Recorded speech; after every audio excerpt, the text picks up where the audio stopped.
Salut tout le monde, c'est Mani avec le Cross RC Emo X V2. Pour l'instant, on a enlevé la roue de secours, on a mis J-Troll à bord et on a rajouté une petite barre de LED sur le toit parce que j'aime ça. Full stock, pas de lest encore, même si je les ai retrouvés. Et on va faire d'abord un tour en seconde avec le combo charbon 550.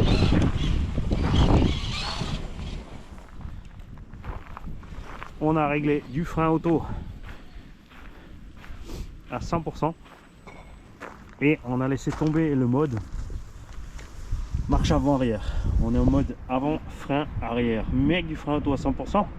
Ce qu'il faut savoir, c'est que quand tu enclenches le frein, on a mis un frein aussi à 100%. Si tu freines au lieu de laisser le frein auto s'enclencher, tu es sur le frein, donc tu as un contrôle total du ralentissement. Je vais te le montrer. Là, je vais laisser le frein auto faire. Regarde bien. Ok, assez brutal. Même si j'ai mis la rampe sur 1 et pas 9. Et là, je vais freiner. Tu vois? Je peux le bloquer quand même, bien sûr, en fin de frein. Ce qui est intéressant aussi, c'est que si tu freines et tu relâches le frein, il repasse en auto. Là, je freine un peu et je relâche et il bloque. Il passe en auto. Donc là, on est bien. On est vraiment tranquille. Ce qui permet donc de crapahuter tranquille en première avec le frein auto à fond. Ensuite, puisque tu freines à fond, ça va pas se casser la gueule dans la pente. Il faut juste avoir le réflexe de freiner à fond avant de relâcher un petit peu pour repartir. C'est la théorie. Maintenant, on va pouvoir voir ce qui se passe. Sympa aussi avec le fait de pouvoir bloquer le diff arrière séparément. Regarde, les virages serrés, ça devient possible. Ça. Donc là on débloque l'arrière, on rebloque l'avant, on passe la punch. Faut pas faire forcer, hein, parce que le charbon pourrait y aller en seconde, mais on va lui faire du mal.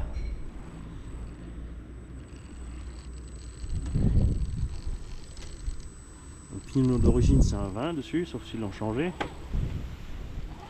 Ça va pas mal. J'ai l'impression qu'il est un peu plus long que le V1. Donc effectivement c'est possible que ça passe sur...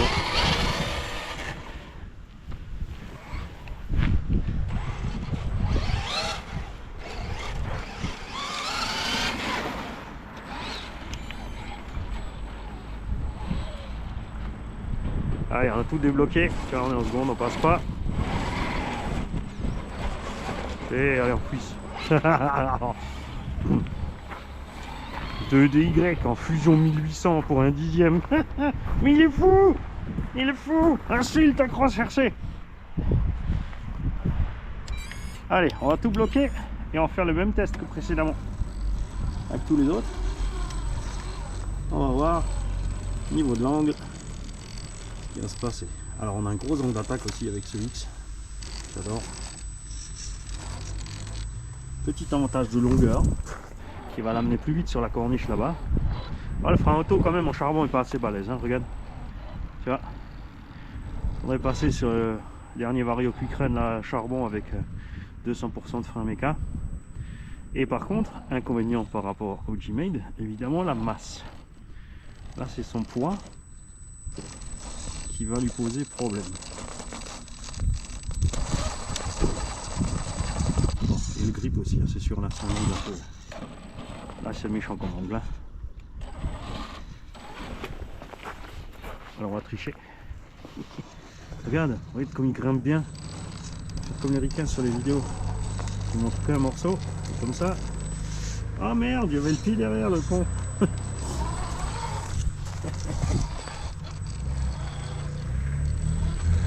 J'aurais peut-être dû commencer avec le charbon avant de commencer avec le fusion, parce que là, le charbon, je veux dire, ça m'a l'air bizarre. Là. Alors, pour que tu aies une petite idée, le X4 à la roue arrière 5 cm plus loin en arrière, 5 à 6, hein. Facile, c'est pas plus. D'aller vérifier les dimensions sur le site. Ce qui fait qu'évidemment, sur les endroits serrés, en crête, ça va être chaud. Après, bien sûr, forcément, il grimpe et il descendra bien sur les grosses pentes. Donc, ça dépend de ton terrain. Et le XL, lui, il a donc 6 roues motrices. Là, le frein auto, il suffit pas. Hein.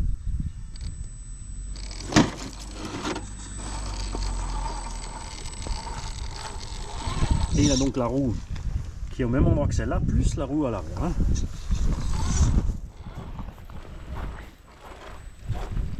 Pour ce qui est du SCX6, j'ai trouvé les pompes Vitavon à diff autobloquant, 800 € la paire. Donc plus le prix du SCX6, c'était à 2000 €. Ça fait mal au cul. Je préfère quand même à 2300, même si c'est euro électronique, acheter un fil Racing Dragon.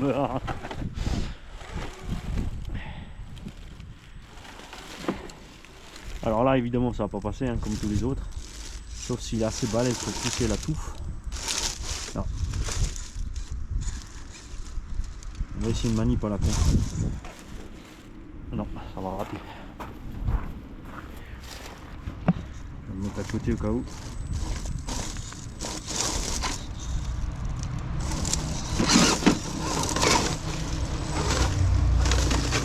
Ça passe! Ça passe, regarde, tant que tu laisses le genou.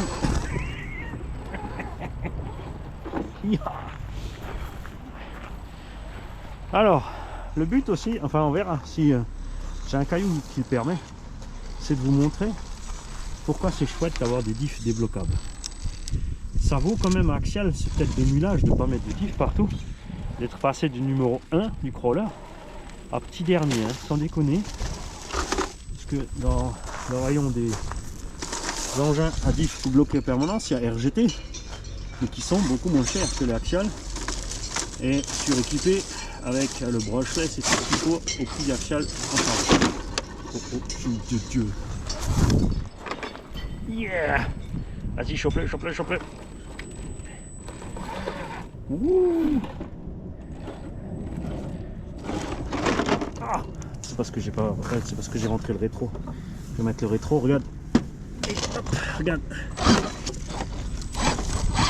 Ça bascule. On va virer le troll avant de le paumer, de le dégueulasser.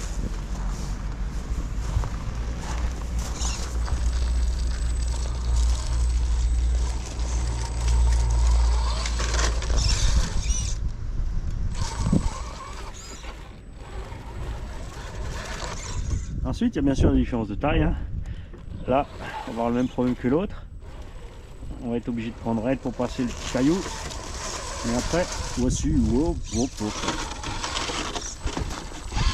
Après, tu me demandes pourquoi je préfère les crawlers 1.8.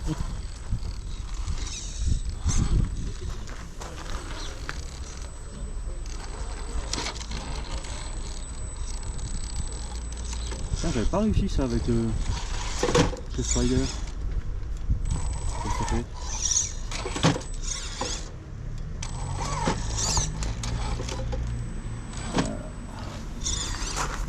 Toucher la roue avant là-dedans. Ah oui, il y a le caillou derrière.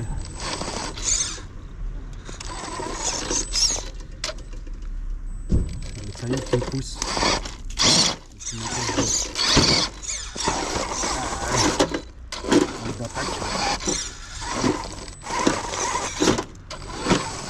Là, je crois qu'on est emboîté.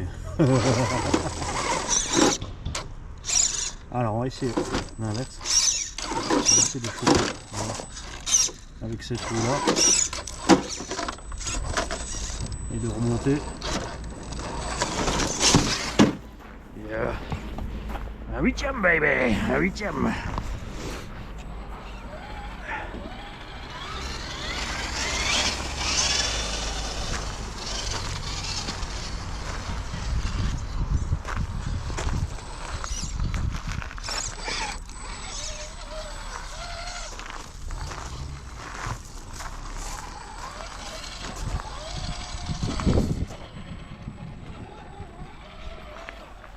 C'est quand même dingue de se dire que ces engins sont moins chers que des TRX4.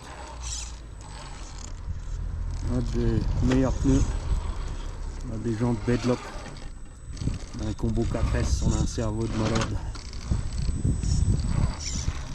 Si le petit câble qui dépasse en dessous, c'est normal, c'est pour la boîte de prog. Si jamais je voulais intervenir direct sur le terrain, j'avais laissé dépasser un petit peu. Je dirais que c'est le tuyau de chat pour laisser sortir l'eau de la pompe.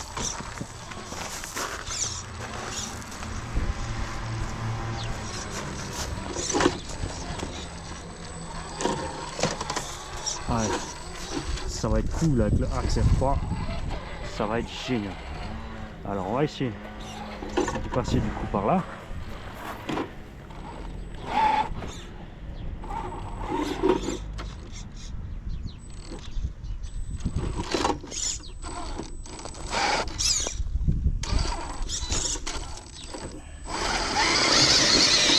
Un caillou.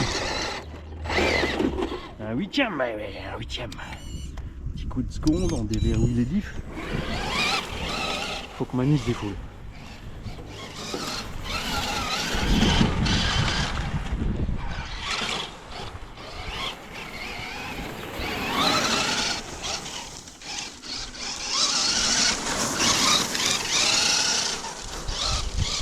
C'est génial le fait de pouvoir freiner soi-même un petit peu et de pouvoir avoir quand même le frein auto en cas de besoin.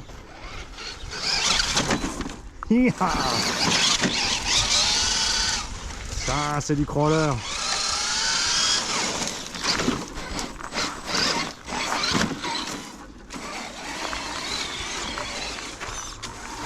Allez, on passe la prousse. Alors on va essayer de passer les blocages un après les autres.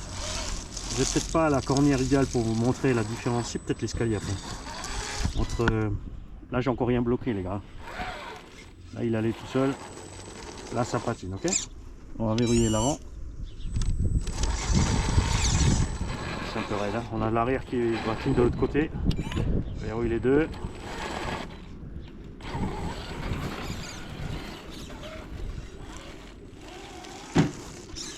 On va essayer de choper la cornière là-bas derrière.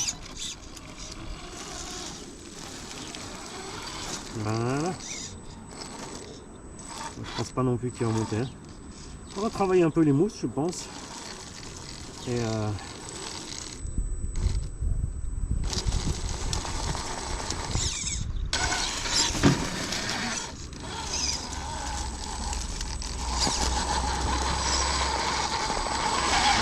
il est posé sur le pare-choc arrière. En fait. C'est le Spider, hein. C'est un endroit difficile. On va tester avec d'autres rollers ici.